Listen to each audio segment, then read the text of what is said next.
go ahead, sell me this pen. Today I'm going to teach you how to sell anything to anyone, anytime. Now, when it comes to selling, when it comes to closing, there's so many techniques and so many ways. Today, I'm going to share with you 3 powerful secrets that you can use to sell anything to anyone. The very first secret is this. How do you turn something that's a commodity? How do you sell a product? How do you sell a service in such a noisy marketplace? Number 1, understand this. People don't buy because of logic. People buy because of emotion, and they justify it with logic. People buy based on emotions, and they justify it with logic. I want you to think of something that you want to buy in your life. It could be a car, it could be a house, it could be anything. Just want you to picture that. Once you have that in your mind, I want you to ask yourself this question. Why do you want to buy it? Why do you want to buy that particular item? Why do you want to own that item? Why is that? Maybe it's a new suit, it looks good on you. Maybe it's a new dress. Maybe it's a new car. Maybe it's a new house. Maybe it's that vacation. But why do you buy it? I want you to dig a little bit deeper. If you peer through the layers, I think you'll realize you are buying emotions. Maybe you buy the item because of greed. You want to make money or you want to save money. Or maybe it's because of generosity, that by buying this item is going to help other people. Have you noticed sometimes even there are companies out there, if you buy this particular product, they're going to donate a certain amount to charities? Maybe you buy because of generosity. Maybe because of shame, that if I don't buy this, I'll look foolish. If I don't own this, I'll look foolish. Or maybe it's fear, that if I don't buy this, I'm going to be missing out. I don't want to miss out. Maybe it's an escape, that you go on the vacation, your 9-to-5 job is driving you fucking crazy, and you say, oh man, I need some time off. Maybe doing it, buying it because of escape. Whatever those reasons are, those are very often emotional reasons. So you buy because of emotion, and you justify with logic. So think about when you're selling something to somebody. Are you just talking about features and benefits? What this thing would do for you? Or are you pushing those emotional hot buttons? I remember one time I was in Harry Rosen, which is a very well-known kind of menswear store, high-end in Vancouver. I walked into the store and I was walking by the Tom Ford section.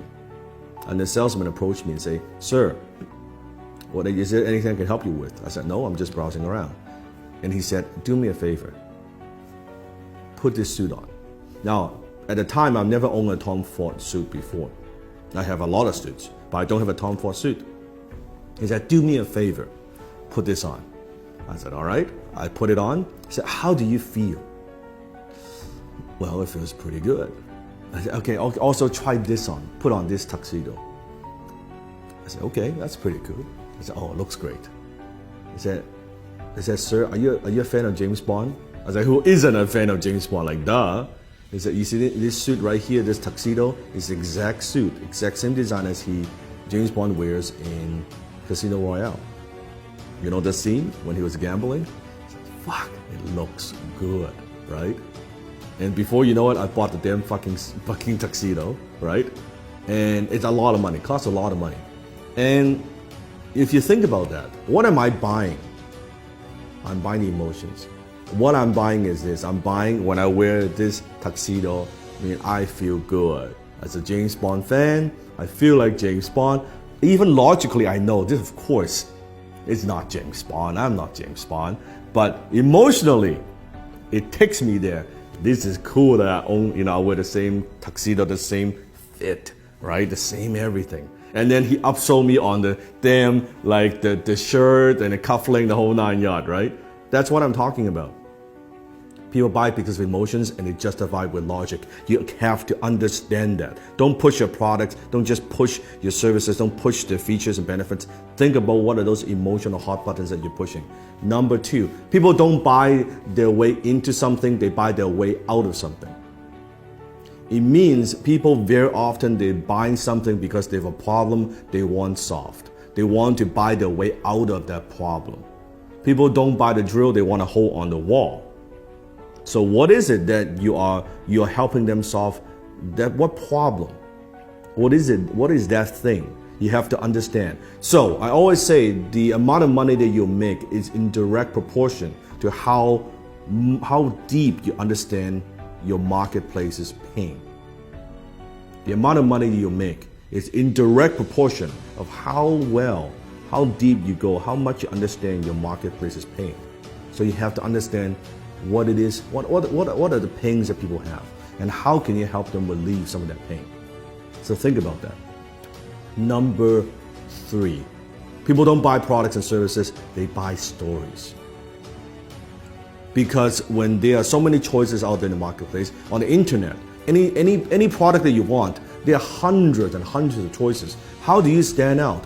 How do you add emotions to a commodity, a pen?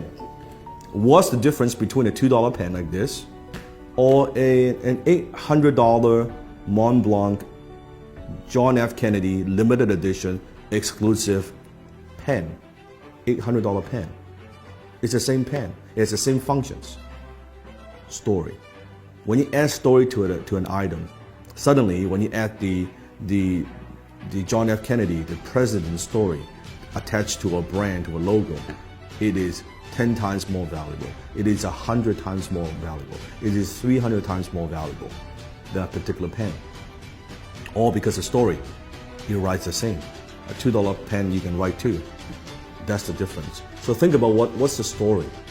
How can you inject stories into everything that you do? Maybe it's your origin story. How did you get started?